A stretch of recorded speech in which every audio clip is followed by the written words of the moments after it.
भगवान की जय। लक्ष्मी महारानी की जय। शुरू करते हम सत्यनारायण कथा। व्रत करने वाली पूर्णिमा व संक्रांति के दिन आप प्रातः अथवा सायंकाल को स्नान आदि से निवृत्त होकर के पूजा स्थान में आसन पर बैठकर श्रद्धा पूर्वक श्री गणेश जी, गौरी माता, वरुण देवता, विष्णु भगवान आदि सभी देवी देवताओं का ध्यान करके पूजन करना है। संकल्प करना है कि मैं श्री सत्यनारायण स्वामी का पूजन तथा कथा श्रवण करूँगा। पुष्प हाथ में लेकर नारायण का ध्यान करना है। यज्ञोपवीत, पुष्य, धूप, नैवेद्य आदि से युक्त होकर स्तुति करना है। हे भगवान, मैंने श्रद्धा पूर्वक फल, जल आदि सब सामग्री आपको अर्पण की है, इसे स्वीकार कीजिए। मेरा आपको बारंबार नमस्कार है। इसके बाद आपको श्री सत्यनारायण कथा सुननी है। सत्यनारायण की कथा मैं शुरू करती हूँ, ध्यान से सुने।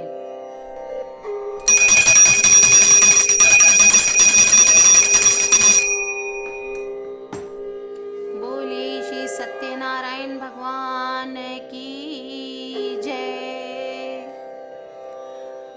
पहला अध्याय शुरू करते हैं। एक समय नैमिषारण्य तीर्थ में शौनक आदि 88,000 ऋषियों ने श्री सूत जी से पूछा, हे प्रभु, इस कलयुग में वेद विद्या रहित मनुष्यों को प्रभु भक्ति किस प्रकार मिलेगी तथा उनका उद्धार कैसे होगा? इसलिए हे मुनि, ऐसा कोई तप कहिए जिससे थोड़े समय में पुण्य प्राप्त होए और मन वांछित फल मिले। यह कथा सुनने की हमारी इच्छा है। सर्वशास्त्र ज्ञाता श्री सूत जी बोले कि हे वैष्णवों में पूज्य, आप सब ने प्राणियों की हित की बात पूछी है। अब मैं उस श्रेष्ठ व्रत को आप लोगों से कहूँगा, जिस व्रत को नारद जी ने लक्ष्मी नारायण जी से पूछा और लक्ष्मीपति ने मुनि श्रेष्ठ नारद से कहा। सो ध्यान से सुनिए। एक समय योगी राज नारद जी दूसरों के हित की इच्छा से अनेक लोकों में घूमते हुए मृत्यु लोक में आ पहुँचे। यहाँ अनेक योनियों में जन्मे हुए प्रायः सभी मनुष्यों को अपने कर्मों द्वारा अनेक दुखों से पीड़ित देखकर सोचा, किस यत्न के करने से निश्चय ही प्राणियों के दुखों का नाश हो सकेगा। ऐसा मन में सोचकर विष्णु लोक को गए। वहाँ श्वेत वर्ण और 4 भुजाओं वाले देवों के ईश नारायण को देखकर, जिनके हाथों में शंख, चक्र, गदा और पद्म थे तथा वरमाला पहने हुए थे, वे स्तुति करने लगे। हे भगवान, आप अत्यंत शक्ति से संपन्न हैं।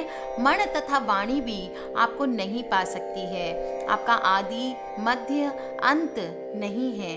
निर्गुण स्वरूप सृष्टि के आदि भूत व भक्तों के दुखों को नष्ट करने वाले हो, आपको नमस्कार है। नारद जी से इस प्रकार की स्तुति सुनकर विष्णु भगवान बोले, हे मुनि श्रेष्ठ, आपके मन में क्या है? आपका किस काम के लिए आगमन हुआ है? निःसंकोच कहिए। तब नारद मुनि बोले, मृत्यु लोक में सब मनुष्य जो अनेक योनियों में पैदा हुए हैं, अपने अपने कर्मों के द्वारा अनेक प्रकार के दुखों से दुखी हो रहे हैं। हे नाथ, मुझ पर दया रखते हो तो बतलाइए कि उन मनुष्यों के सब दुख थोड़े से ही प्रयत्न से कैसे दूर हो सकते हैं। श्री भगवान जी बोले, हे नारद, मनुष्यों की भलाई के लिए तुमने बहुत अच्छी बात पूछी है। जिस काम के करने से मनुष्य मोह से छूट जाता है, वह मैं कहता हूँ, सुनो। बहुत पुण्य देने वाला, स्वर्ग तथा मृत्यु लोक दोनों में दुर्लभ एक उत्तम व्रत है। आज मैं प्रेम वश होकर तुमसे वो कहता हूँ। श्री सत्यनारायण का यह व्रत अच्छी तरह विधि पूर्वक करके मनुष्य आयु पर्यंत यहाँ सुख भोग कर मरने पर मोक्ष को प्राप्त करता है। श्री भगवान के वचन सुनकर नारद मुनि बोले कि उस व्रत का फल क्या है, क्या विधान है और किसने यह व्रत को किया है, किस दिन ये व्रत करना चाहिए, विस्तार से कहिए। भगवान बोले, दुख शोक आदि को दूर करने वाला, धन धान्य को बढ़ाने वाला, सौभाग्य तथा संतान को देने वाला यह व्रत सब स्थानों पर विजयी करता है।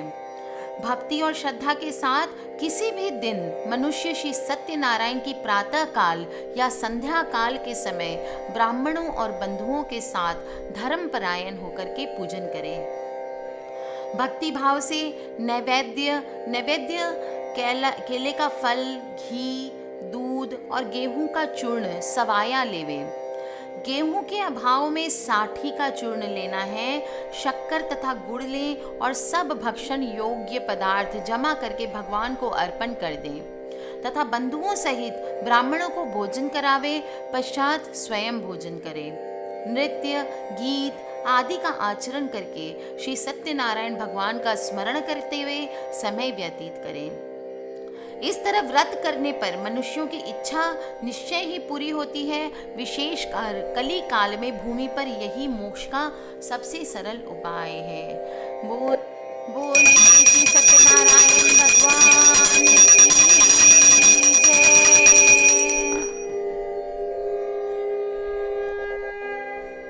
दूसरा अध्याय शुरू करते हैं। सूत जी बोले, हे ऋषियों, जिसने पहले समय में इस व्रत को किया है उसका इतिहास कहता हूँ, ध्यान से सुनो। सुंदर काशीपुरी नगरी में एक अत्यंत निर्धन ब्राह्मण रहता था।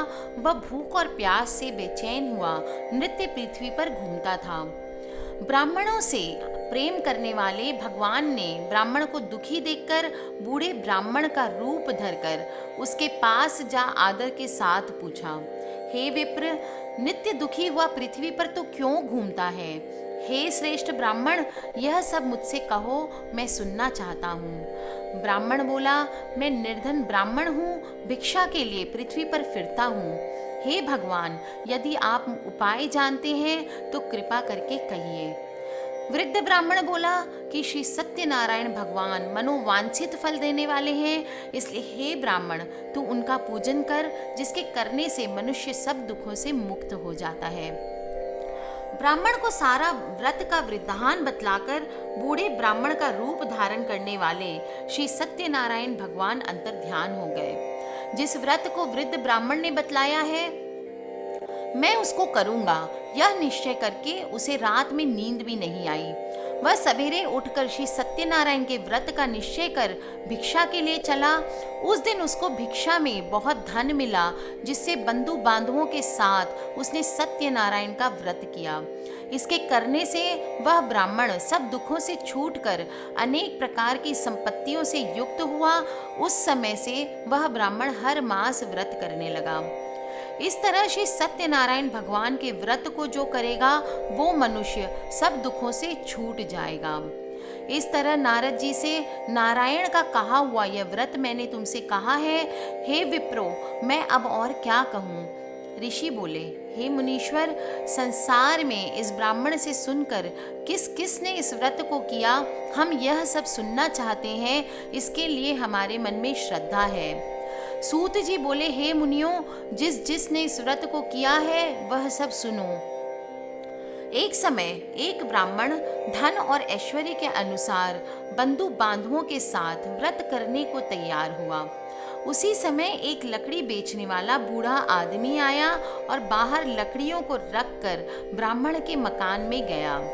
प्यास से दुखी होकर लकड़हारा उनको व्रत करते हुए देखकर ब्राह्मण को नमस्कार करके कहने लगा कि आप यह क्या कर रहे हैं और इसके करने से क्या फल मिलता है, कृपा करके मुझसे कहिए।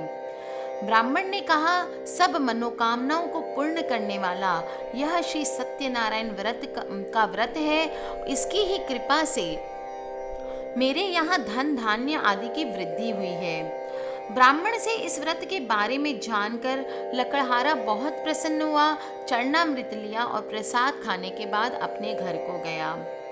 लकड़हारे ने अपने मन में इस प्रकार संकल्प किया कि आज नगर में लकड़ी बेचने से जो धन मिलेगा उसी से श्री सत्यनारायण देव का मैं उत्तम व्रत करूंगा। यह मन में विचार कर वह बूढ़ा लकड़ियां लेकर अपने सिर पर जिस नगर में धनवान लोग रहते थे ऐसे सुंदर नगर को गया।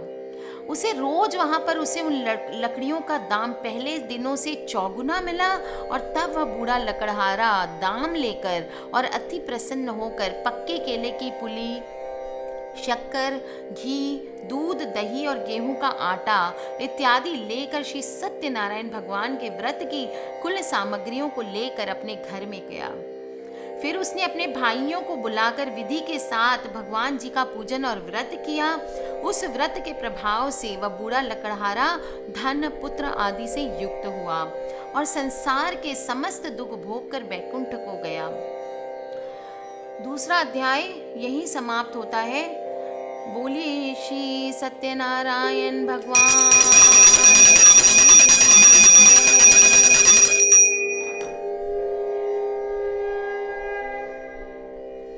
तीसरा अध्याय शुरू करते हैं। सूत जी बोले, हे श्रेष्ठ मुनियों, अब आगे की कथा कहता हूँ, सुनो। सबसे पहले उल्कामुख नाम का एक बुद्धिमान राजा था। वह सत्य वक्ता और जितेंद्रिय था और प्रतिदिन देव स्थानों पर जरूर जाता था। गरीबों को दान दे करके उनके कष्ट दूर करता था। उसकी पत्नी कमल के समान मुख वाली और सती साध्वी थी। भद्रशिला नदी के तट पर उन दोनों ने श्री सत्यनारायण का व्रत किया। उस समय वहां एक साधु वैश्य आया। उसके पास व्यापार के लिए बहुत सा धन था। वह नाव को किनारे पर ठहराकर राजा के पास गया और राजा को व्रत करते हुए देखकर विनय के साथ पूछने लगा, हे राजन, भक्ति युक्त चित्त से यह आप क्या कर रहे हैं? मेरी सुनने की इच्छा है, सो आप मुझे बतलाइए। राजा बोला, हे साधु, अपने बांधवों के साथ पुत्र आदि की प्राप्ति के लिए यह महाशक्तिवान श्री सत्यनारायण भगवान का व्रत और पूजन किया जा रहा है। राजा के वचन सुनकर साधु आदर से बोला, हे राजन, मुझसे इसका सब विधान कहो, मैं भी आपके कथा अनुसार इस व्रत को करूंगा। मेरे भी कोई संतान नहीं है और इससे निश्चय ही होगी। राजा से सब विधान सुनकर व्यापार से निवृत्त होकर वह आनंद के साथ घर गया और साधु ने अपनी स्त्री से संतान देने वाले इस व्रत का समाचार सुनाया और कहा कि जब मेरे संतान होगी तब मैं इस व्रत को करूंगा। साधु के ऐसे वचन सुनकर अपनी स्त्री लीलावती से कहे, एक दिन उसकी स्त्री लीलावती पति के साथ आनंदित हो सांसारिक धर्म में प्रवृत्त होकर श्री सत्यनारायण भगवान की कृपा से गर्भवती हो गई। 10वें महीने में उसको एक सुंदर कन्या का जन्म हुआ।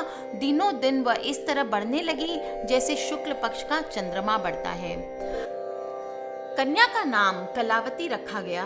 तब लीलावती ने मीठे शब्दों में अपने पति से कहा कि जो आपने संकल्प किया था कि भगवान का व्रत करूंगा, अब आप उसे करिए। साधु बोला, हे प्रिय, इसके विवाह पर करूंगा। इस प्रकार अपनी पत्नी को आश्वासन दे वह नगर को गया और कलावती पितृगृह में वृद्धि को प्राप्त हुई। साधु ने जब नगर में सखियों के साथ अपनी पुत्री को देखा तो तुरंत दूत को बुलाकर कहा कि पुत्री के वास्ते कोई सुयोग्य वर देख कर लाओ। साधु की आज्ञा पाकर दूत कंचन नगर पहुंचा और वहां पर बड़ी खोज कर देखभाल कर लड़की के लिए सुयोग्य वणिक पुत्र को लेकर आया। उस सुयोग्य लड़के को देखकर साधु ने अपने बंधु बांधुओं सहित प्रसन्नचित हो अपनी पुत्री का विवाह उसके साथ कर दिया, किंतु दुर्भाग्य से विवाह के समय भी उस व्रत को करना भूल गया।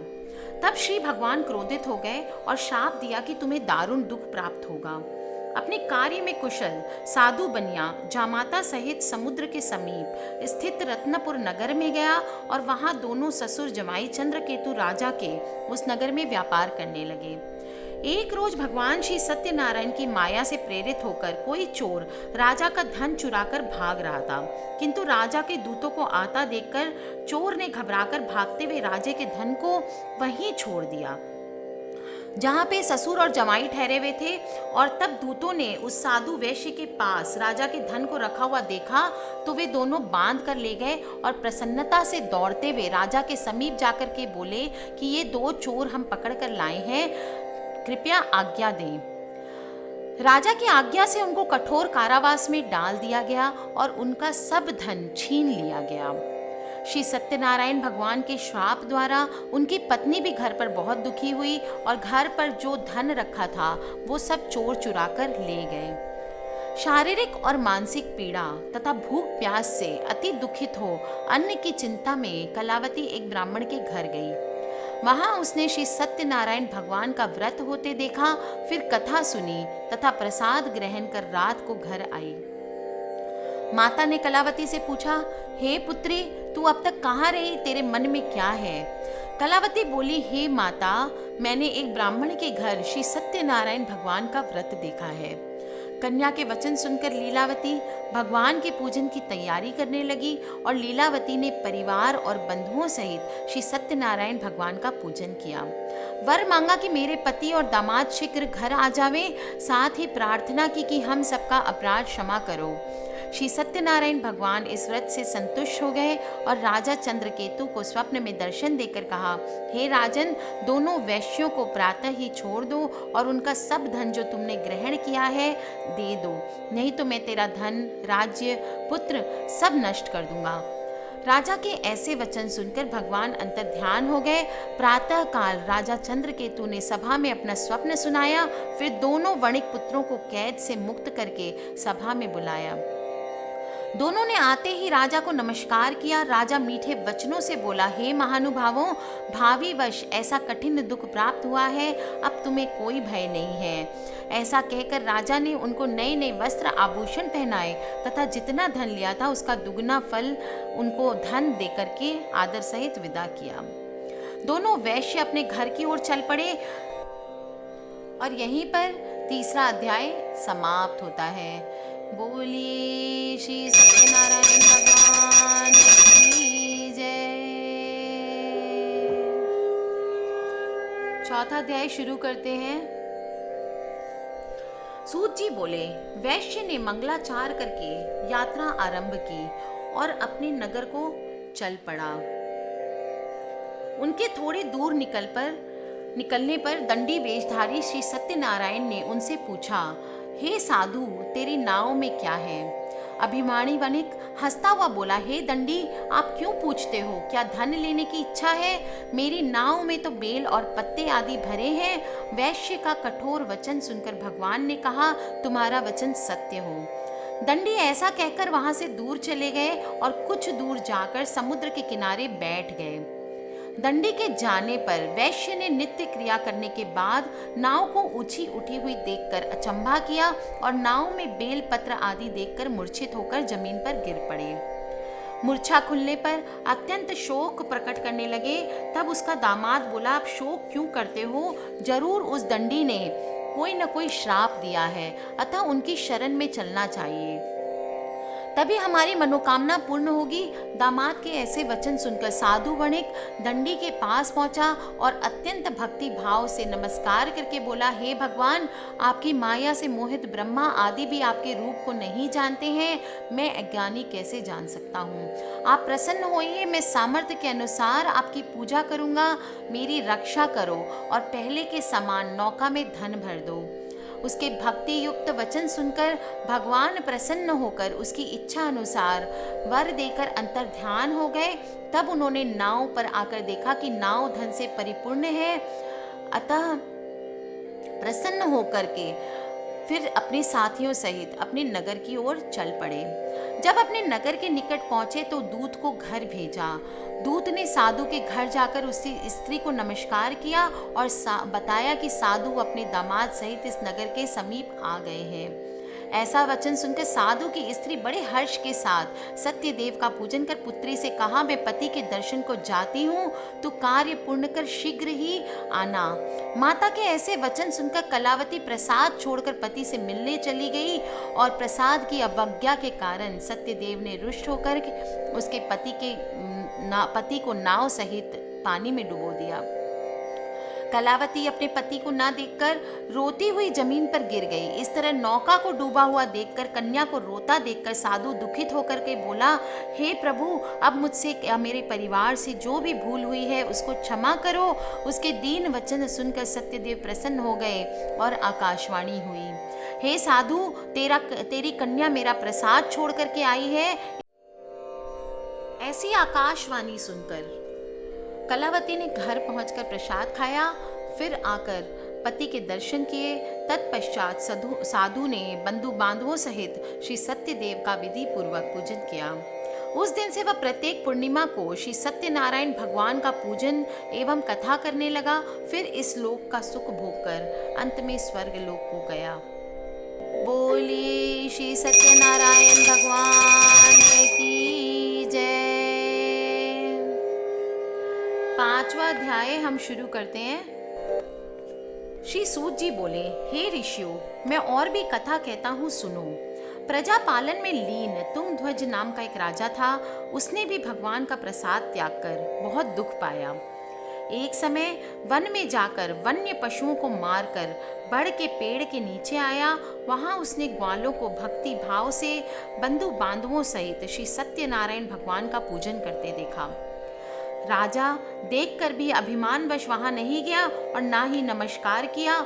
जब ग्वालों ने भगवान का प्रसाद उसके समक्ष रखा तो प्रसाद को त्याग कर अपनी सुंदर नगरी की ओर चला गया। वहीं उसने अपना सब कुछ नष्ट पाया तो वह जान गया कि ये सब श्री सत्यदेव की कृपा से हुआ है, सत्यदेव के श्राप से हुआ है। तब वह विश्वास कर ग्वालों के समीप गया और विधि पूर्वक पूजन करके प्रसाद खाया तो श्री सत्यदेव की कृपा से सब कुछ पहले जैसा था वैसा ही हो गया। फिर दीर्घ काल तक सुख भोग कर मरने पर स्वर्ग लोक को गया।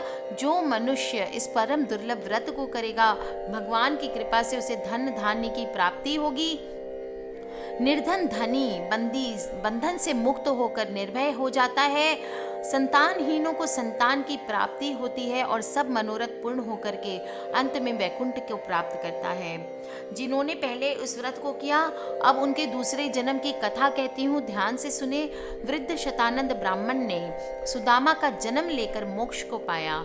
उल्कामुख नाम का राजा दशरथ होकर वैकुंठ को प्राप्त हुआ। साधु नाम के वैश्य ने मोर ध्वज बनकर अपने पुत्र को आरे से चीर कर मोक्ष को प्राप्त किया। महाराज तुंगध्वज ने स्वयंभू होकर भगवान में भक्ति युक्त कर्म कर मोक्ष को प्राप्त किया। इसी के साथ ही श्री सत्यनारायण भगवान की कथा समाप्त होती है। बोलिए श्री सत्यनारायण भगवान